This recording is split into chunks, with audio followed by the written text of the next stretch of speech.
I love screening a film an awful lot and seeing how audiences connect. I hope they walk out thinking, oh, wow, I would like to work a little harder on my relationship. Maybe I could be a little nicer to my partner.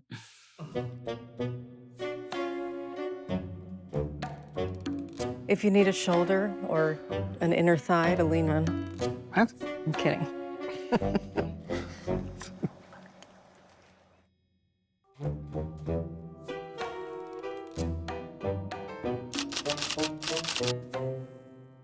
It was around a 40-day shoot, and it's been several months of post. And that's what's always been the fun part of this one, is dialing in, exactly how to make the deal with the audience, early on up front, that, oh, this is this kind of story. It's gonna have some pretty far out dialogue and Tony McNamara style banter, but it's also gonna have genuine emotion, and you're going to care about these people. And that, just always finding the right balance of all that stuff. I hope they walk out thinking, oh, wow, I would like to work a little harder on my relationship. Maybe I could be a little nicer to my partner. I had not worked with Florian before. I had seen Tar, and a little bit of the True Detective story that was set in, I think it's Alaska, right? The far north. And right away, he's such a sweetheart and so interested in getting it right in every way, and he's not precious, but he's great. Like there are some DPs who maybe are so focused on perfecting every shot that you don't get time to actually do a lot of takes. And for such an artist, he was very committed to the idea that we had to give the actors a chance to play around. We had to certainly honor the script and do a few takes like that, but then have some that are a little looser. And that takes time, and it eats up his ability to make the lighting just right, or the camera moves perfect. He always found the right way to dial it in and make it feel very cinematic and very well designed from a cinema grammar standpoint, but still, enable these great performances to find themselves. I think I try to find a balance. I was trained as a camera person primarily. In film school, I was a camera person. I taught cinematography at USC for several years. But I love hiring people who know way more about those things than I do, so I can just trust. And I come in with a shot list. I come in with a plan, sometimes storyboards. If it's just performance driven, I don't storyboard that much, but if it's got action or visual effects, then I have pre-thought how it might cut together. But things like format and lens choice, I definitely would, let Florian have, a huge amount of influence, if not, full decision power over how some of that would go. I'm very addicted to, once I see it, I have to believe in how it's going. But when you're collaborating with someone who's so in sync with what you're doing, it's surprising how quickly you get to a place where you don't have to say much, and he knows what's needed. We just watched the 25-year anniversary of Meet the Parents at Tribeca. They had a celebration of that, and I got to see the film for the first time in that long, and people were laughing. It was so enjoyable to see it with a real theater crowd really having a blast. But I was struck by how great the editing was. And it was my second film with John. We had done Mystery Alaska before that, and maybe it was my third. Maybe we did Austin 2 also in between. But just the skill and the performance sensitivity, his ability to find not just comic timing, but the right take that has the right elements. And, there's nothing like having that kind of shorthand with someone who is helping you craft it and find the tone. And this one, the tone is we're asking the audience to go with a pretty extreme range of tone. And that a lot of that is casting, a lot of it is great writing, but a fair amount of that is how it's edited together. The dialogue was not a challenge as much as one might suspect, because Tony McNamara is just a great dialogue writer. He's a playwright. He was a showrunner on The Great, and I love that show with Elle Fanning and Nicholas Hoult. Obviously, Poor Things and The Favorite. his screenplay was so tight and so evolved and developed. I mean, I like to improvise, but there were so many times where we just shot the script because we just didn't need that extra spontaneity. And he then would fold in when we got Andy and Kate to join us, Andy Samberg and Kate McKinnon. He then heard their notes, heard their sense of how the characters could be, embellished and refined, and he wrote back on that. So that was actually the dialogue was kind of enjoyably handled. And the other thing that makes that kind of dialogue can make it tricky is when the actors aren't committed to memorizing the lines and the moments, not just the lines, but knowing every single moment, every transition. And there's just like working with English actors like Benedict and Olivia. I mean, there's a lot of great American actors who can do that too, but there's just something about their craft and their work tradition, these two in particular, that made the banter just snap.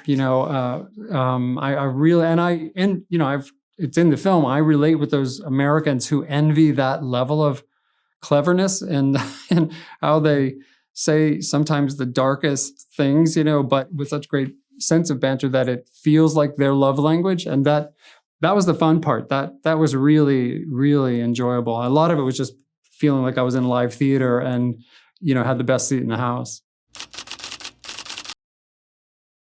Almost always multicam, mostly two. We would occasionally, like for the dinner scene and a few other big dialogue scenes, when there's a lot of characters, we would shoot three. And that way you can, just have the ability to protect every performance in a way. It sounds like you're, just getting different sizes and different rhythms, but you're actually, those scenes might need to expand or contract. And if you have the right kind of coverage, you can make, make it seamless when you take a section out that maybe isn't playing. I also love a great two-shot, though, that holds like the opening shot with Elizabeth and Benedict and the couples therapy. I deliberately stay in that two-shot a lot without covering it all that much because I love seeing the reactions. And while the person who's delivering the hilarious dark line, you don't have to be sort of spoon-fed the performance. You can also check, how does that feel to the other character while the scene is going on, as opposed to just cutting to the reaction shot. So he was in LA. We filmed all in London and Devon, South Devon, to recreate Northern California. It's the Mendocino of the mind, I've been calling it. But he was cutting right with me, and I would, on the weekends, I would check in with him and we would watch cuts together. It's easier and easier to do now with remote viewing technology to actually see quite a high-res representation of what is, and talk specifically about cuts. And then he can even sometimes recut something right while I'm online. It's all, evolved so beautifully. It wasn't that long ago when they were so sketchy, those editing programs that were supposedly, beamed to you from far away. So he was able to be remote. Then, of course, when I jumped back in, we all moved into the same space in Santa Monica, and I've been editing away ever since. I'm really glad you asked about that. Dave Johnson is my visual effects supervisor, and he's the only crew member that I've never done a film without. Like I've since film school, Dave has been my visual effects supervisor. And even those big jokey visual effects things in Austin Powers, when you have the Dr. Evil-shaped island or the Dr. Evil-shaped submarine, or, shooting in LA in that case to represent England, to shoot Piccadilly Circus and Carnaby Street there, and that always takes a little visual effects. Here, more than you might realize, the house, we built that whole house in the interior of our big house in the middle of the film is on stage at Pinewood, and the exterior is all a visual effects concoction. You haven't seen the final version of it, but it's beautiful. And the building that the Maritime Museum that Theo builds is entirely CGI too, and it's already, I love that he puts this crazy sail on top to try to replicate in some durable way what a sailing ship would be like, but as a building, as a museum. it becomes his Icarus flying towards the sun, though, and it becomes a really enjoyable part of his demise, his cancellation. But a storm hits and causes some trouble for him, but brings traffic to her restaurant. So it's a really interesting way to flip roles. But Dave is just, and there's a particular sea mammal that I won't tell you too much about that also has a lot of beautiful visual effects. And it's just, he thinks like a director. That's what I like about working with Dave. He's a storyteller. He's got a lot to pull off technologically and design-wise, but he's always there to just make it a better story, to serve the story. And that because that deck out on the outside of the house is against blue screen, we had to make the ocean and the cliffs and all that are behind them visual effects, and they're perfect now. You can't even tell you're not in Mendocino. Every time, I want to write a book, an unusual kind of filmmaking book that's all the things that you do wrong, like including films that didn't come together because you didn't do enough, or you guessed wrong about how how things might go. So you never know, scene to scene, moment to moment, what the new elements are going to be. You try to predict, and you're obviously pre-visualizing, but you're working with creative human beings who are going to change it up any huge number of ways. You're also in England going to be dodging weather. You're going to be, you might think you have a day and you get a quarter of a day to shoot something, so you have to invent a new way through it. So I always feel so unprepared, and yet I prepare like a mad person. I'm just obsessively preparing. But there's just so many wild cards. So I thank God I was raised in the film world in comedy with Mike Myers, because chaos is part of the deal. And as long as you keep your head and just try to enjoy the weirdness of moments and try to figure out what the audience would really find interesting.